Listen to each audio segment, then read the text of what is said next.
Esa noche me tocó turno doble. El hospital estaba casi vacío y sin embargo, el pasillo del tercer piso sonaba como si alguien caminara de un lado a otro. El ruido de las ruedas del suero, el golpeteo suave del metal contra el piso encerado, pasos que no correspondían a nadie en la lista de pacientes.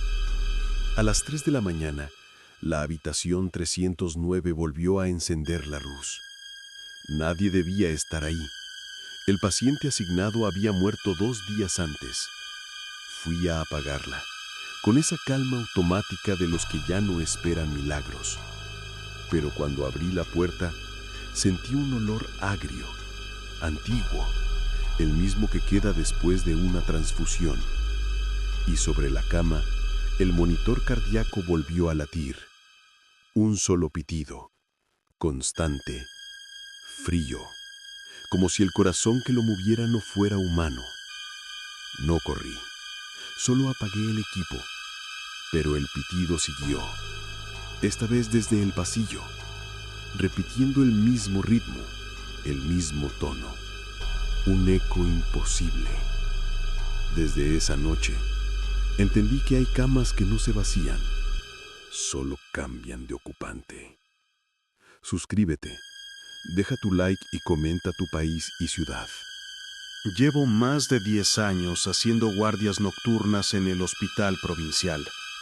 Conozco cada corredor a tientas. El brillo del pasillo 3 cuando el limpiador acaba de pasar, el ronroneo de los ventiladores en la sala de aislamiento, el olor del antiséptico que nunca se va del uniforme aunque te duches al salir. La noche te enseña a medir la vida por sonidos pequeños, el susurro de una bomba de suero, el crujir de una camilla, el latido irregular que te avisa que algo está mal. Aprendes a distinguir un pitido humano de un pitido que no lo es. Esa noche entré al turno con la sensación pesada que deja un día largo. Había atendido 2 ingresos durante la tarde y me habían dejado libre hasta el cambio de guardia, pero a las 2:30 me llamó la central. Revisa la 309. El monitor da lecturas extrañas. Pensé en un fallo técnico. Los equipos fallan a las 3, es habitual. Subí las escaleras con la linterna en la mano, la bata entretenida en el hombro como siempre, repitiéndome las listas de verificación en voz baja como un rezo. La habitación 309 estaba a oscuras cuando abrí. La camilla vacía, sábanas recogidas, la habitación con esa sensación que queda cuando el cuerpo se fue pero la presencia quedó, almohada todavía hundida, vaso en la mesita con una huella húmeda, el respirador apagado sobre la mesilla. El informe decía fallecimiento por paro en la madrugada de sábado. El cuerpo había salido horas antes, legalizado. La familia cerró todo con calma. Se hizo el papeleo. Todo por protocolo, me repetí. Aún así, el monitor, clavado en su soporte de pared, estaba encendido. Un único pitido, largo, rítmico, monótono. No era el pulso de una persona viva, no parecía programado, no era la alarma suave de un eco, era un sonido limpio y frío, como una cuenta. Me acerqué sin pensar demasiado. He apagado monitores peor que ese. Lo he hecho cientos de veces. Lo apreté con la yema del dedo. El pitido no cambió. La pantalla mostraba números que no correspondían a ningún valor aceptable, una cifra que subía y bajaba en patrones regulares, pero que no tenía lugar en la medicina habitual. La impresión física que tuve fue la de mirar un reloj que marca un tiempo distinto. Llamé a mantenimiento. Fallo en la 309. En 10, respondió, sin prisa. 10 minutos eran una eternidad en la madrugada del hospital. Caminar por los pasillos con ese pitido a tus espaldas aprieta la garganta. Me senté en la silla de ruedas, miré la cama y traté de anclar la realidad, la ficha, la hora del fallecimiento, la firma del médico, todo en orden. Aún así, el monitor seguía latiendo. No había nadie que tocara la botonera. Las alarmas de red central no habían saltado. El tubo de oxígeno estaba vacío de quién sabe qué. A los 20 minutos llegó el mantenimiento con su caja de herramientas. Revisaron cables, fusibles, reiniciaron la unidad. Fallo de sensor, dijeron en voz baja. Se reinicia. Reiniciaron. El pitido siguió. El técnico frunció el ceño y pidió que lo acompañe. Fuimos a la sala de control donde se integran las ondas de todos los monitores. En el panel principal, la lama correspondiente a la 309 marcaba actividad constante, una línea que no correspondía a SG conocido. «Esto no es biomédico», dijo, y no lo dijo como frase hecha. Había un raro sobresalto en su tono. Intentamos con otra unidad, la cambiamos por completo. Sacamos la 309 de la red, la aislamos. El pitido persistía, ahora como un eco que se filtraba por los conductos, por las paredes, como si la habitación entera se hubiera convertido en una caja acústica. Los compañeros vinieron a mirar, miradas que buscan una explicación técnica. Algunos soltaron sonrisas nerviosas. La 309 está embrujada, la vieja historia del ala este. Bromas de guardia para espantar la incertidumbre. Pero en los ojos de algunos se veía algo más. Reconocimiento torcido, como si hubieran oído ese sonido antes en sueños o en capillas de hospitales antiguos. El jefe de turno ordenó un informe. Anotó en voz baja la hora y la frase «anomalía persistente». Yo, que he visto cosas raras en emergencias, no tenía palabras, solo esa sensación densa en el pecho que te obliga a vigilar, a dejar la luz encendida. A medianoche oí una puerta más abajo, un paso que no debería estar. La planta no tenía circulación de personal a esas horas, estaba restringida. Salí a mirar y vi al pasillo a Agnes, la auxiliar veterana, caminar con su carrito de medicamentos, la cara contraída, ojos encendidos. «¿Liste?», me susurró. En la UCI de pediatría una incubadora suena desde que cerraron esa sala hace años. Yo asentí. No era solo la 309. Había algo insistente en el hospital que prefería latir en vacas vacías. La noche siguió con su ritmo de susurros. Las emergencias vinieron y se fueron, como olas que no rompen. Pero la 309 siempre estaba ahí, con su único pitido, perfecto, frío. A las 2:30 de la madrugada, la central alertó. Una pantalla de CCTV en el corredor registró movimiento. En la grabación, la imagen temblaba. El pasillo vacío, la puerta 309 entreabierta, la sábana apenas movida por una brisa que no existía, y al fondo, el reflejo en el vidrio de la ventana. Alguien sentado al borde de la cama, la figura parcial, inclinada hacia adelante como si sostuviera algo. La resolución no permitía ver rostro, solamente la sombra del gesto. Retrocedí cuando vi la tinta. El técnico de CCTV bajó el volumen y dijo algo que nunca había oído en esta profesión. No debería haber nadie ahí. La tinta quedó guardada bajo llave para el comité interno. Al día siguiente la familia vino a reclamar efectos personales. La mujer del paciente lloró sin lágrimas y pidió que le entregaran el reloj del hombre. Lo pedimos en enfermería. El reloj no estaba en la lista de objetos incautados. «Seguro lo olvidaron», dijo la familia. «Lo dejo por aquí, lo localizarán». Buscamos en la habitación, en el carro de farmacia, en cada rincón. No estaba. Esa tarde la auxiliar de limpieza que hace noche, Pilar, dijo: «Vi la sábana moverse como si alguien se sentara, y cuando me acerqué, vi una huella marcada en la tela, como de mano fría». Yo, que había visto manos torqueadas de paciente o de cuidado, no pude explicarlo. La sábana no tenía marca alguna. Las noches siguientes, la 309 se convirtió en evidencia creciente de un problema que nadie quería admitir. Más camas de otras salas mostraron signos, monitores que se encendían solos, camas que ajustaban el matraz impersonal, una luz que parpadeaba formando un ritmo de pulsación. El patrón que emergió fue tan frío como un expediente, siempre entre las 3:10 y 3:40, siempre un pitido singular. Siempre la sensación de que algo pasaba lista. La dirección organizó una reunión con el Comité de Ética y Seguridad, técnicos, jefes de servicio, personal de mantenimiento, hasta un capellán. Las hipótesis iban de lo técnico a lo espiritual. Posible contaminación electromagnética, propuso el ingeniero. Interferencias de redes externas. Algunas culturas hablan de camas mal habitadas, lugares donde el alma queda atada por culpa, por despedidas truncas. Nadie se atrevió a ordenar que se cerrara el tercer piso. Cada cama implicaba una historia, una familia, y la administración no quería entrar en supersticiones. Así que seguimos trabajando, con la precaución de quien pisa hielo fino.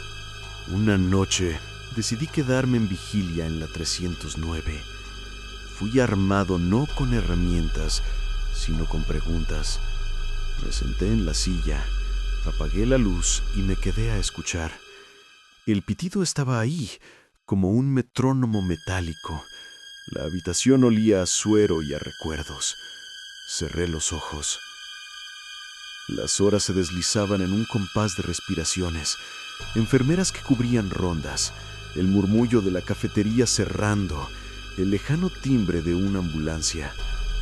A las 3:33, como un golpe puntual, la cama se estremeció.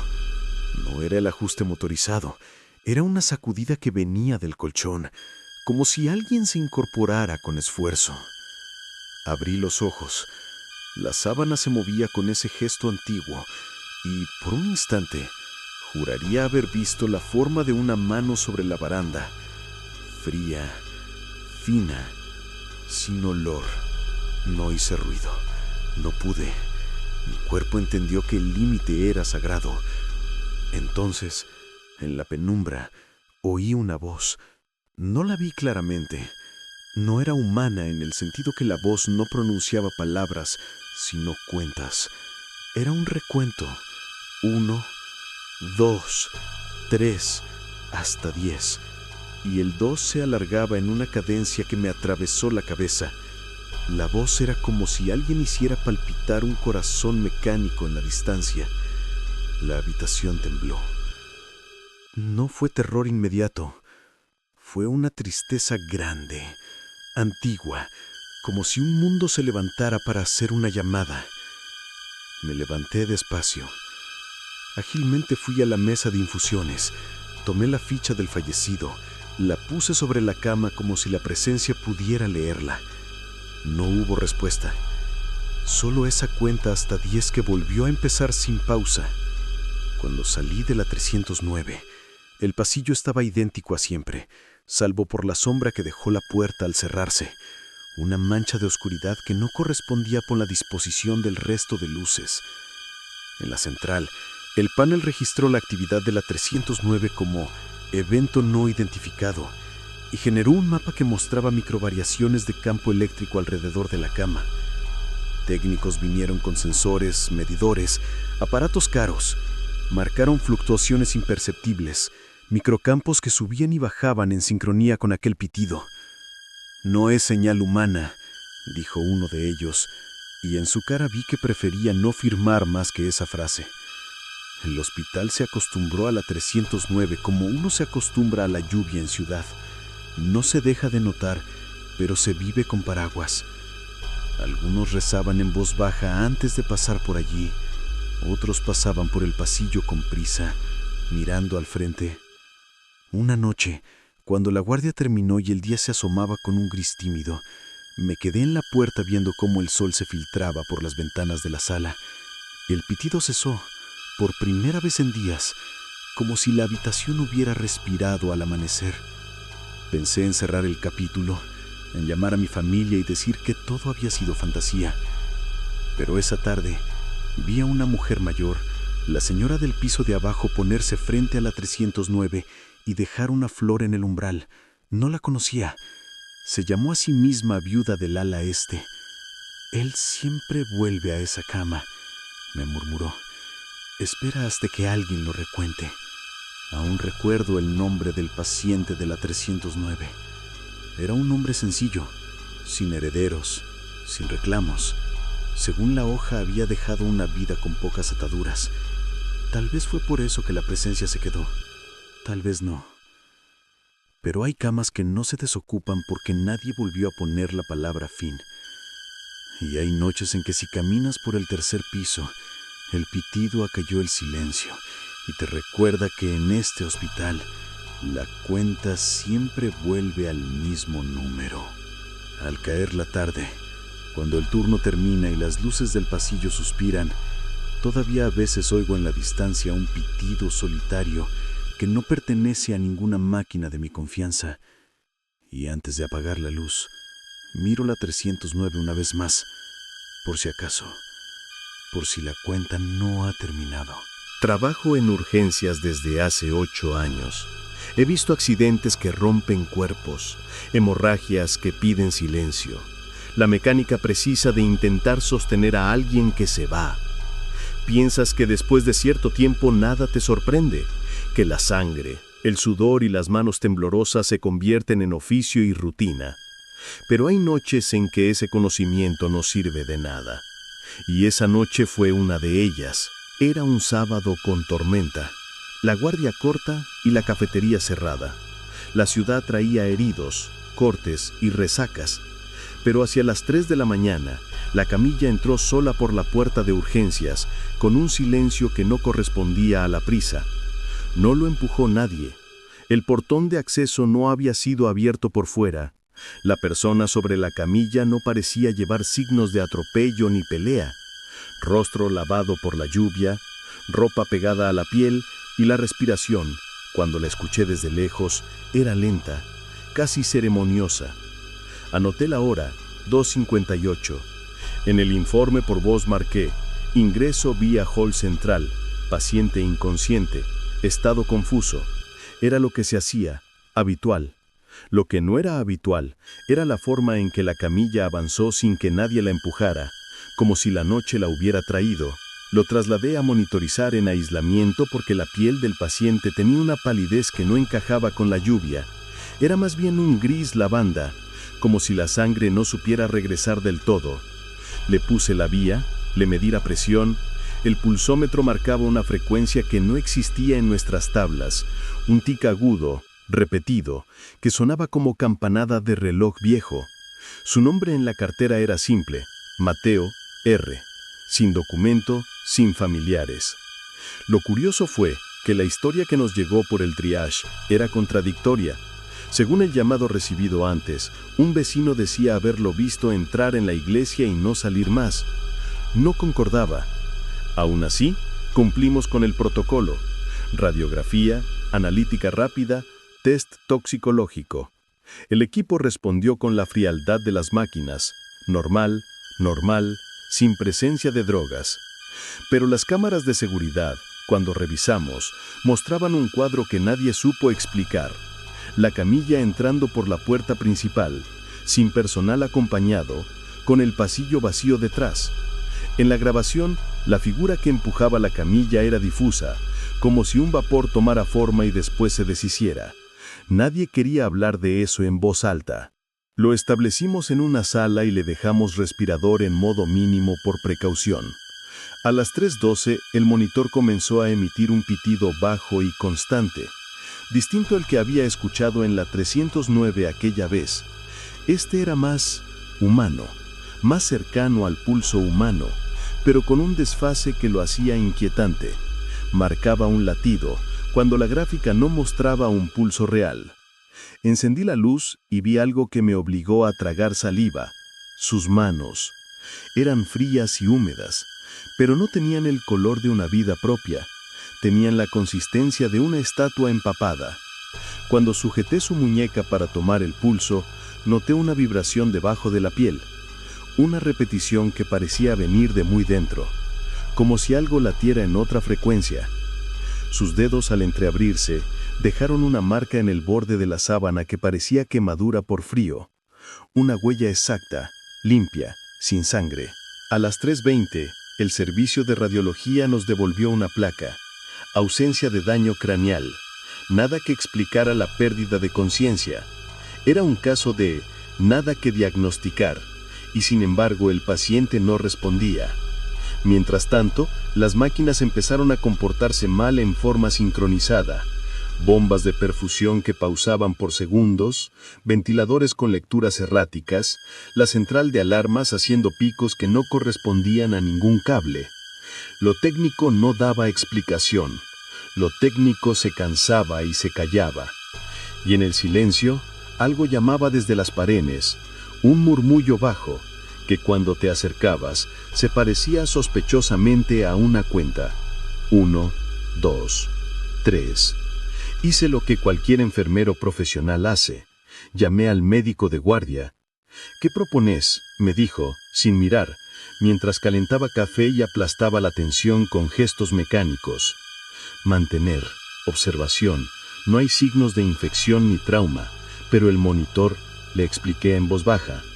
Él rió con sequedad. «A las 3 las máquinas se vuelven locas, apaga y prende que siempre funciona». Le apreté la mano del brazo. La suya estaba igual de fría que la del paciente. No dije nada. Sabía que había algo más.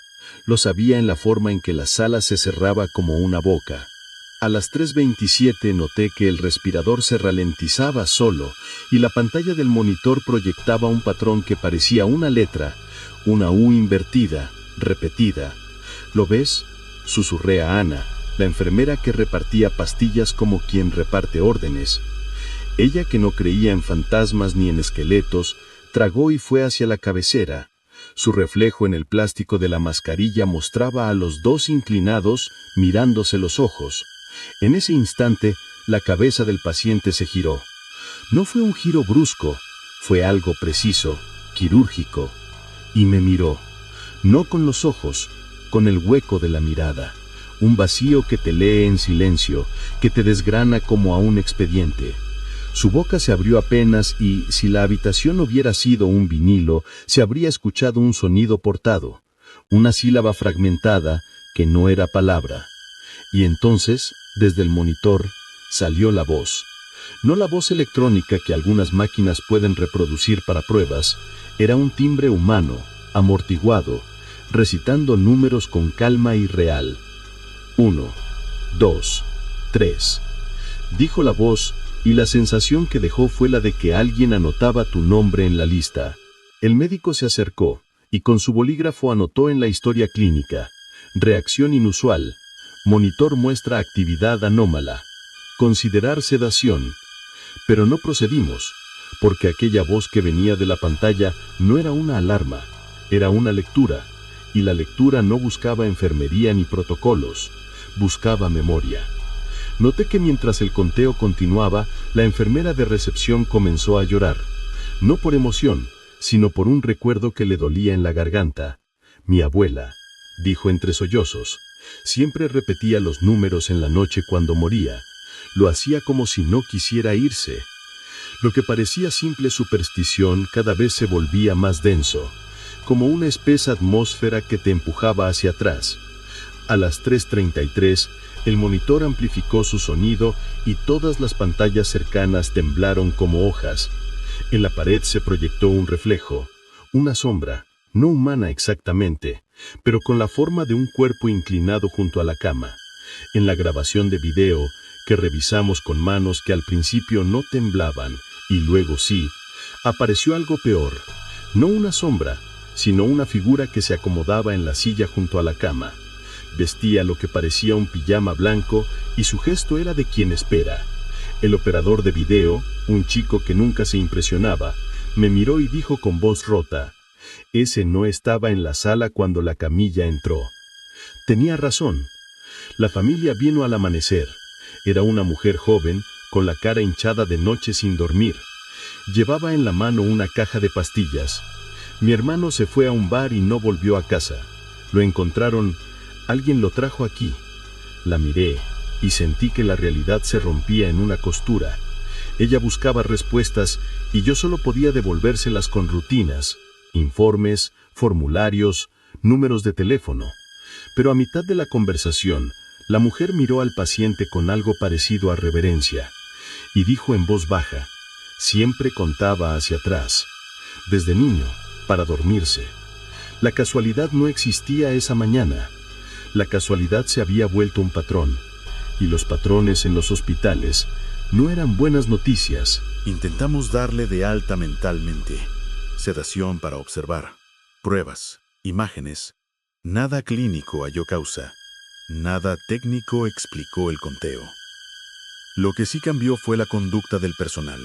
Algunos firmaban ausencias médicas, otros pedían el cambio de turno. El equipo que antes bromeaba comenzó a realizar rituales mínimos. Una mesa con una vela en la capilla, una oración muda en la cocina. No puedo decir si aquello funcionó. Lo que sé es que el hospital se volvió más silencioso, como quien guarda la respiración para no interrumpir una lectura. La última vez que estuve solo con Mateo fue casi al mediodía. La enfermera de la mañana me sacó y dijo que debía descansar, que había hecho demasiadas noches seguidas. Antes de irme, volteé a mirar la habitación. La sábana estaba lisa, el monitor marcaba un pulso estable y el contorno de la figura que se sentó la madrugada anterior ahora parecía más cerca del vidrio. En la ficha clínica, bajo observaciones, escribí lo único que me pareció honesto: presencia recurrente, conteo en pantalla, no explicación técnica. Firmé con mi nombre y lo dejé en el archivador. Al día siguiente, su historia desapareció de la agenda pública. No hubo notas en el boletín del hospital. El registro marcaba algo pobre: paciente en observación, alta prevista. La mujer que decía ser su hermana llamó y pidió verlo. Le permitimos la visita con precaución. Se sentó a su lado, tomó la mano del hombre y con voz quebrada le dijo: ¿lo has dejado ya? La mano que ella tocó era tibia, demasiado tibia para haber estado sin vida. La mujer cerró los ojos y por primera vez vi que sonreía. Cuando salí de la habitación por un momento, escuché a la mujer decir con certeza: él ha contado hasta 10. Creo que por fin se fue. Volví a mirar la ficha, bajo alta, marcado a las 11. La cama fue desocupada esa tarde. Nadie dijo que la vieron salir. Nadie dijo a dónde fue. Pero en los turnos nocturnos, si pasas por el pasillo donde estuvo la 309 y donde Mateo respiró a su ritmo extraño, podés oír, a veces, desde el fondo de la sala de descanso, un conteo interrumpido. 1, 2, 3. La cuenta no es para nosotros. La cuenta es un marcador de presencia. Y en urgencias aprendimos con amargura que algunas camas no se desocupan porque nadie cerró la lectura. Porque en ese hospital, las cuentas vuelven a empezar sin que nadie sustraiga la última cifra. Esa es la razón por la que nunca dejo la luz del pasillo completamente apagada. Porque hay números que cuando se pronuncian a las 3 de la mañana, llaman a algo que aún no se ha ido. Hay una parte del hospital que nadie usa desde hace más de una década. No está en los planos, o al menos no en los oficiales. Se accede por una puerta que siempre queda trabada, al final del pasillo de fisioterapia, detrás de un armario con ruedas que nunca se mueve. A ese sector lo llaman el ala vieja. Algunos dicen que fue cerrada por contaminación de asbestos, otros que por un incendio eléctrico. Pero en los registros internos, esa zona se denomina de otro modo: Área E.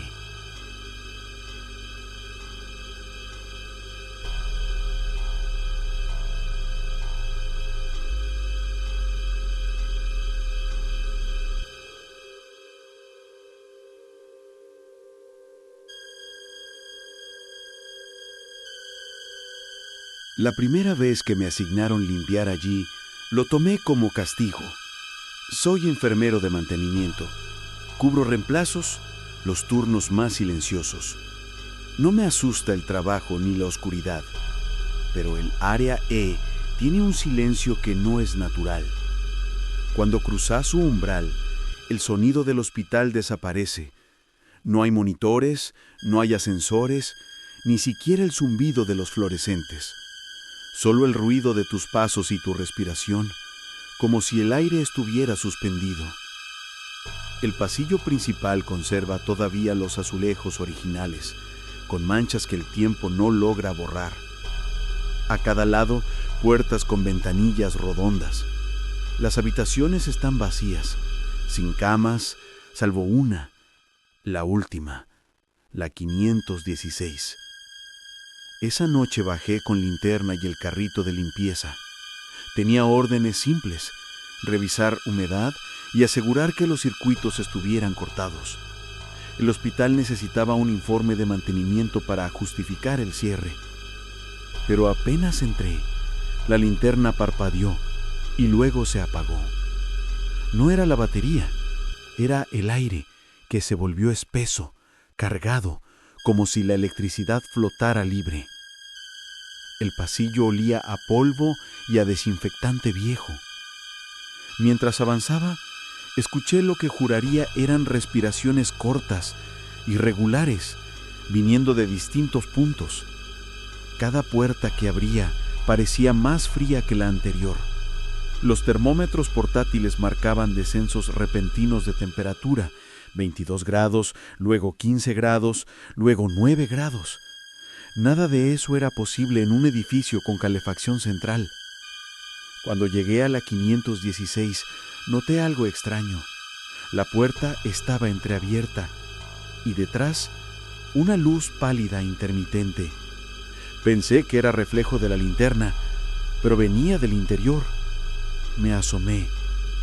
Dentro había una cama vieja, metálica, con los bordes oxidados.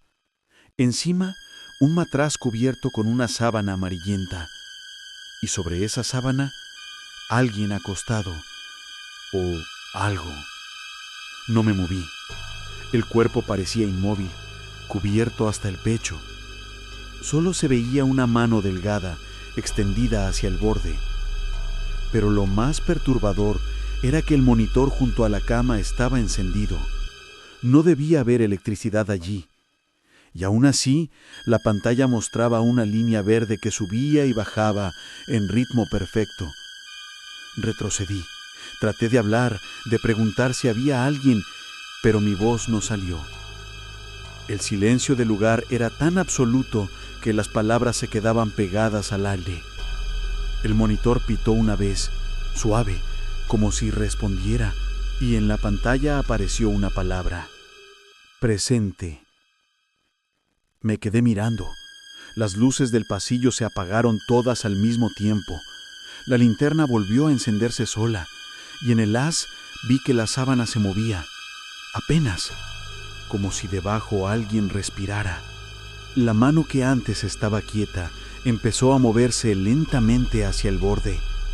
Los dedos temblaban, y de entre las uñas salió un sonido imposible, como si el metal raspado hablara. Corrí hacia la puerta, pero ésta se cerró sola. Golpeé, grité, nada. La linterna temblaba en mi mano y el monitor aumentó su frecuencia. Bip, bip, bip. El ritmo subió hasta parecer un corazón corriendo, pero en la cama no había pecho que subiera ni bajara. Entonces la sábana cayó, y lo que vi debajo no era un cuerpo, sino una forma hecha de piel arrugada, vacía, como un molde abandonado.